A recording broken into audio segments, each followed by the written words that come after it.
श्री कृष्णा दोस्तों, आप सभी को आज कामिका एकादशी की बहुत सारी शुभकामनाएं। श्री हरि विष्णु माता रानी आपके जीवन में ढेर सारी खुशियां दे, यही प्रार्थना करते हैं।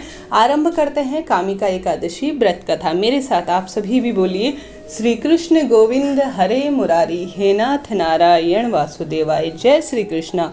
एक बार की बात है, अर्जुन ने कहा, हे प्रभु, मैंने आषाढ़ माह के शुक्ल पक्ष की देवशयनी एकादशी का सविस्तार वर्णन सुना। अब आप मुझे श्रावण माह के कृष्ण पक्ष की पड़ने वाली जो एकादशी है उसकी कथा सुनाने की आप कृपा करें। इस एकादशी का क्या नाम है, इसकी विधि क्या है, इसमें किस देवता का पूजन होता है, इसका उपवास करने से मनुष्य को किस प्रकार से फल प्राप्त होता है, संपूर्ण बातें मुझे बताइए। तब भगवान श्री कृष्ण ने कहा, हे युधिष्ठिर, मैंने श्रावण माह की पवित्र एकादशी की कथा सुनाता हूँ, ध्यानपूर्वक श्रवण करो।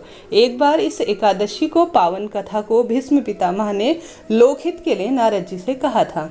एक समय नारद जी ने कहा, हे पितामह, आज मेरी श्रावण के कृष्ण पक्ष की एकादशी की कथा सुनने की इच्छा है, अतः आप इस एकादशी व्रत की कथा और विधान मुझे पूर्ण रूप से बताइए। नारद जी की इच्छा को सुन पितामह भीष्म ने कहा, हे नारद जी, आपने बहुत सुंदर सविस्तार किया है। अब आप बहुत ध्यानपूर्वक इसके श्रवण करें। श्रावण माह के कृष्ण पक्ष की एकादशी का नाम कामिका एकादशी है। इस एकादशी की कथा सुनने मात्र से वाजपेयी यज्ञ का फल प्राप्त होता है। कामिका एकादशी के उपवास में शंख चक्र गदाधारी भगवान विष्णु का पूजन होता है। जो मनुष्य इस एकादशी को धूप दीप नैवेद्य आदि से भगवान विष्णु का पूजन करते हैं, उन्हें गंगा स्नान के लाख गुना फल उत्तम फल के रूप में प्राप्त होता है। स्वर्णदान, अन्नदान, जलदान, भूदान और वस्त्रदान और ब्रह्मांड के पूरे 21 चक्कर लगाने का फल उस व्यक्ति को प्राप्त हो जाता है।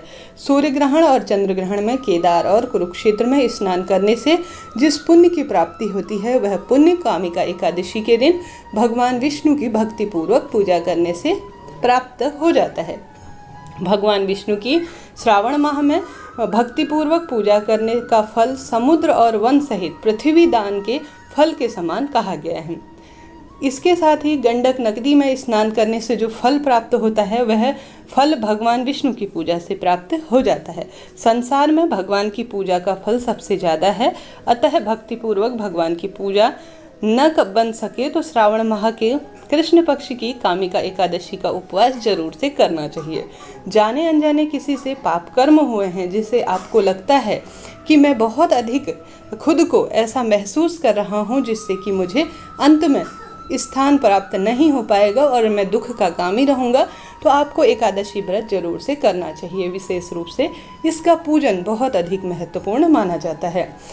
आभूषणों से युक्त बछड़ा सहित गोदान करने से जो फल प्राप्त होता है, वह फल कामिका एकादशी के उपवास से मिल जाता है। जो उत्तम द्विज श्रावण माह के कृष्ण पक्ष की कामिका एकादशी का उपवास करते हैं तथा भगवान विष्णु का पूजन करते हैं, उन्हें सभी देव, नाग, किन्नर, पितृ आदि की पूजा हो जाती है। इसलिए पाप से डरने वाले व्यक्ति को विधि विधान सहित इस उपवास को करना चाहिए। सागर संसार तथा पापों में फंसे हुए मनुष्यों को इससे मुक्ति मिलती है और कामिका एकादशी व्रत के पुण्य की महत्मता कहना बहुत कठिन है। कामिका एकादशी के उपवास से भी पाप नष्ट हो जाते हैं। संसार में इससे अधिक पापों को नष्ट करने वाला कोई अन्य उपाय नहीं है। हे नारद जी, स्वयं भगवान ने अपने मुख से कहा कि मनुष्यों को आध्यात्म विद्या का जो फल प्राप्त होता है, उससे अधिक फल कामिका एकादशी व्रत करने से मिल जाता है। इस उपवास को करने से मनुष्य को न यमराज के दर्शन होते हैं और न ही नरक का कष्ट भोगना पड़ता है, वह स्वयं स्वर्ग का अधिकारी बन जाता है। जो मनुष्य इस दिन तुलसी दल से भक्तिपूर्वक श्री हरि विष्णु का पूजन करते हैं, वे इस संसार सागर में रहते हुए भी एक अलग प्रकार के होते हैं। जिस प्रकार कमल पुष्प जल में रहता हुआ भी जल से अलग रहता है, तुलसी दल से भगवान श्री हरि विष्णु का पूजन का फल एक स्वर्ण और 4 बार चांदी के दान के बराबर का फल प्रदान करता है। भगवान विष्णु रत्न, मोती, मणि आदि के आभूषणों की अपेक्षा तुलसी दल से अधिक प्रसन्न होते हैं। जो मनुष्य प्रभु का तुलसी दल से पूजन करते हैं, उनके सभी पाप नष्ट हो जाते हैं। हे नारद जी, मैं भगवान की अति प्रिया श्री तुलसी जी को प्रणाम करता हूँ। तुलसी जी के दर्शन मात्र से मनुष्य के सभी पाप नष्ट हो जाते हैं और शरीर के स्पर्श से मात्र से मनुष्य पवित्र हो जाता है। तुलसी जी को जल में स्नान करने से मनुष्य की सभी यम यातनाएं नष्ट हो जाती हैं। जो मनुष्य तुलसी जी का भक्तिपूर्वक भगवान के चरणों में अर्पित करता है उसे सब कष्टों से मुक्ति मिल जाती है। इस कामिका एकादशी की रात्रि को जो मनुष्य जागरण करता है और दीपदान करते हुए उनके पुण्य को लिखने में चित्रगुप्त भी असमर्थ हो जाते हैं। एकादशी के दिन जो मनुष्य भगवान के सामने दीपक जलाते हैं उनके पितृ स्वर्गलोक में अमृत का पान करते हैं। भगवान के सामने जो मनुष्य घी का और तिल का दीपक लगाते हैं वह सूर्यलोक में सहस्त्र दीपों का उन्हें फल प्रकाश के रूप में प्राप्त होता है। कामिका एकादशी व्रत की कथा कहता हूँ। एक बार एक गांव में वीर क्षत्रिय रहता था। एक दिन किसी कारणवश उसकी ब्राह्मण से हाथापाई हो गई और ब्राह्मण की मृत्यु हो गई, जिससे अपने हाथों से मारे गए ब्राह्मण की क्रिया उस क्षत्रिय को करनी चाहिए, परंतु पंडितों ने उसे क्रिया में शामिल होने से मना कर दिया। ब्राह्मणों ने कहा कि तुम पर ब्रह्म हत्या का दोष है, पहले प्रायश्चित कर इस पाप से मुक्त हो, तब तुम्हारे घर आकर भोजन करेंगे। इस पर क्षत्रिय ने पूछा कि इस पाप से मुक्त होने का क्या उपाय है, कृपया बताइए। तब ब्राह्मणों ने बताया कि श्रावण माह के कृष्ण पक्ष की एकादशी को भक्तिभाव से भगवान गिरधर का पूजन करो। पूजन कर ब्राह्मणों को भोजन कराकर सदीक्षणा के साथ आशीर्वाद प्राप्त करके इस पाप से आप मुक्त हो सकते हो। पंडितों के बताए हुए तरीके पर व्रत करने वाली रात में भगवान श्रीधर ने क्षत्रिय को दर्शन देकर कहा कि तुम ब्रह्म हत्या के पाप से मुक्त हो गए हो।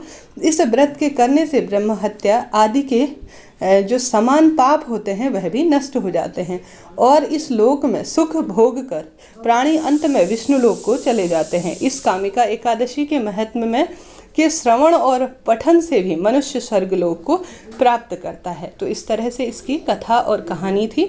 मेरे साथ भी आप सभी बोलिए जय श्री हरि विष्णु। ओम नमो भगवते वासुदेवाय।